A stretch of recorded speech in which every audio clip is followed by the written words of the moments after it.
we have something great. And where we're lacking, of course, it's very obvious. It's overflogged on the economic front. We don't have commensurate economic prosperity to our potential. And the way we... Why is that though? Oh, it is because I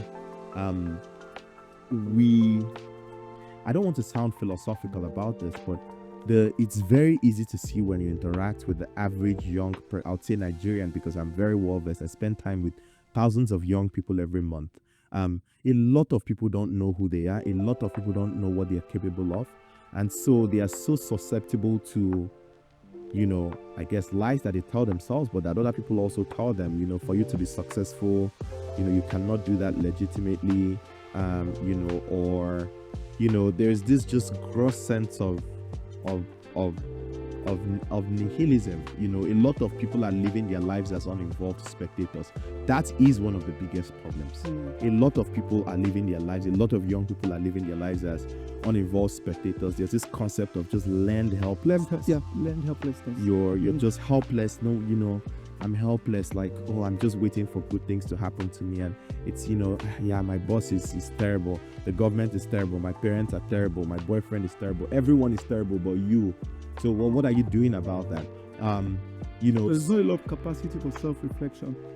Yes, there's not enough of that. And a lot of that also stems from the family. How are we raising children? I find myself almost everything links back to this these days. And I think there's a reason why. How are we raising children? A lot of parents are also especially fathers, especially men. And, fathers in the context of a home play a very, very, very important role. But overall, doing an abysmal job of it. When you average out fathers, even the ones who are present, the bar for what it means to be a present father is incredibly low. But it starts from how we raise children. Even the belief that you can do good things. There's a story I told recently because I only thought about it for the first time. Yeah. In 2016, my debate partner and I, we were the best debate team in Nigeria, and we got invited to compete at Harvard. Victor guy? No, Faithfulness. Okay. And we got invited to compete at Harvard. And when I received that letter, for 2 weeks, I just thought like, oh wow, like I have this letter, I'm going to show my grandchildren that at one point in my life, Harvard invited me to debate there. Like I was really cool.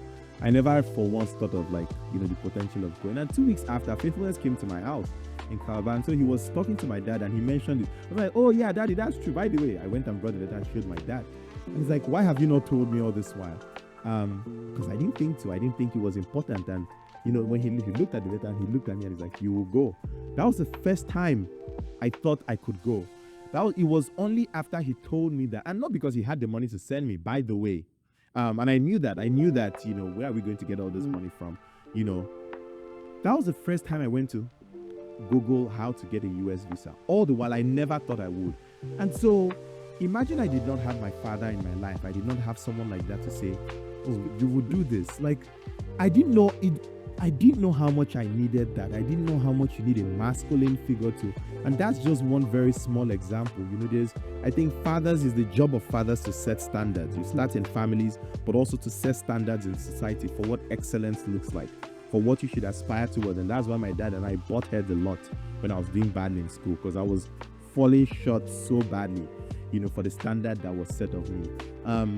So I think there's that reason, human potential is probably most grossly underdeveloped. I think you're touching into something that I love.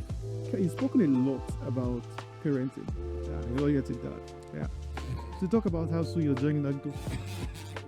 That's good. There are millions of people that are waiting out there. Am I the one? No.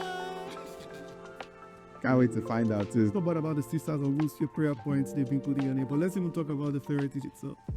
I remember reading this book where they said about 75% of children today are broken adults. No, adults are broken children. Yeah. And the way it works is how you experience your formative years 0 to 7 pretty much determines how you show up in life. Yeah. I meet a lot of young people today who are shy. They're not able to pull their weight.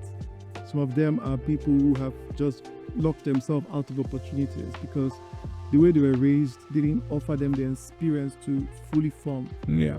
And a lot of young people that you're mentoring today are people who have gone through this entire traumatic experiences, where they show up with potential but locked up in their trauma. I wanted you to speak to what you're doing and how you guys are working together in that mentorship community with a lot of young people who are living beneath their potential, and how you guys are helping unlock for them that journey of healing and that journey of wholeness and that journey of purposeful living. I mean, it's a very unintentional role that I took on as a big brother to young people, but a lot of it really, came from me even reflecting on, okay, where am I going? What are all the things that have helped me get here?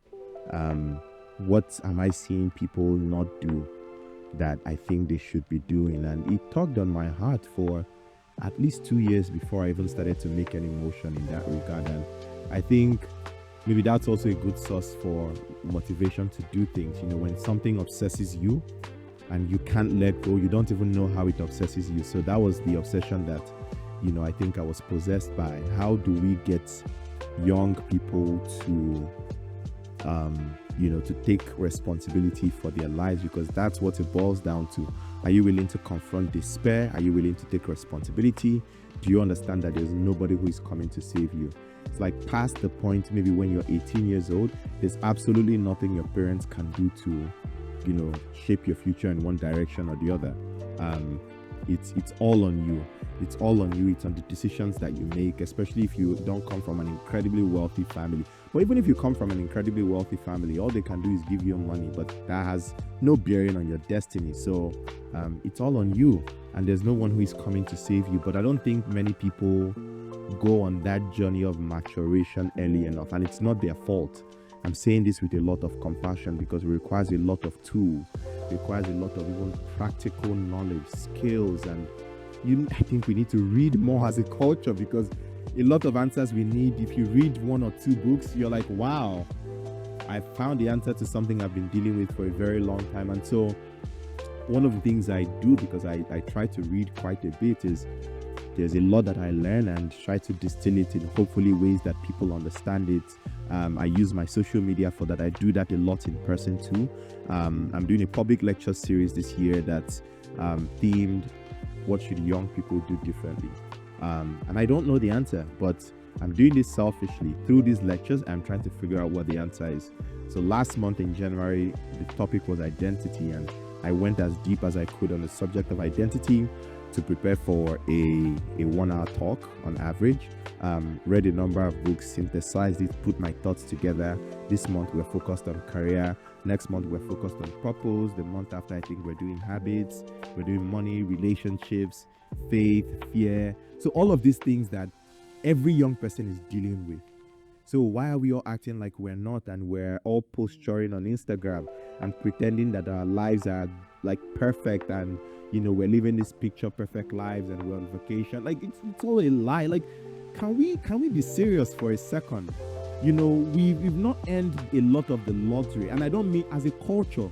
We've not earned a lot of the lottery we are positioning us. Like at this point, we have to understand that we are that generation that will sacrifice a lot so the people who would come after us can actually genuinely live in a society that is healthy, that is economically prosperous, and not have to posture and tell lies behind Instagram filters and Instagram posts. So the earlier we recognize that, the better, but I don't think that we do. So that's, to answer your question, one of the reasons why I'm doing this, one of the reasons why we bring people together. We have this community called Limitless Club. We meet every week. We have 6 chapters in 2. So we have a group in this office. Yes, you do. Yes. And thank you for being our host. So we have 6 chapters across 2 states. We meet every week. We have a curriculum for every month. And now we're still trying to, for lack of a better word, get to product market fit and even understand who is this best suited for. But you can even see the transformation in the lives of the people who are here. We've been around for 10 months. We've done this for 10 months now. We have about a little over 300 members globally. And it's clear that we need something like this. We need third spaces. When you're a parent and your child turns 18 and you no longer have, so these are more peer-to-peer. It's peer-to-peer for sure. Well, that's it. When you're a parent, when your child turns 18, you're no longer the biggest influence in their life. The biggest influence is their friends. So we From 15 actually. probably earlier, so you want to be sure that they can go out there into the world and have a positive gang, a gang that they are meeting with every week, and they're discussing productive things. They are thinking about ways to just stare into the abyss, to bear their yoke in their youth, as I like to say. And I think that's something every young person needs to do. We can't afford to be 50-year-old 15-year-olds. Like, Let's talk about something that was a big part of your year, I think last year, the year before, meeting Jordan Peterson and going for that program. How did you get there, and what was your biggest takeaway from meeting such a powerful thought leader? So I mean, I found out about Dr. Peterson in 2018. So I found out about Dr. Peterson in 2018 when I was in Beijing, and I really just knew, like, yes. He describes a lot of thoughts that I very rudimentarily have, but I'm not able to put out in words. And of course, he's very well studied. He's very, very, very articulate, probably more articulate than anyone I've ever seen on net. And I've just followed his work since then, read his books, and I got the opportunity to.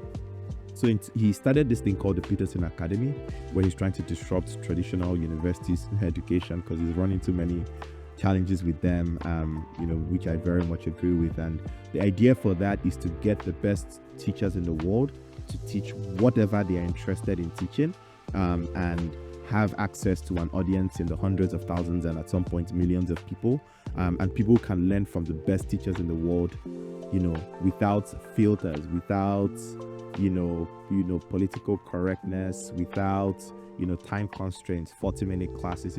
These are long-winded classes that go all in on a researcher's original thoughts, and I think it's in line with what the original idea of school and university was. Yeah, when you think about the ancient Greek schools, that's what they were. You never really left school in ancient Greek societies. You started school when you were really young, and you didn't specialize in one thing. You studied alchemy, you studied science, you studied mathematics, arithmetic.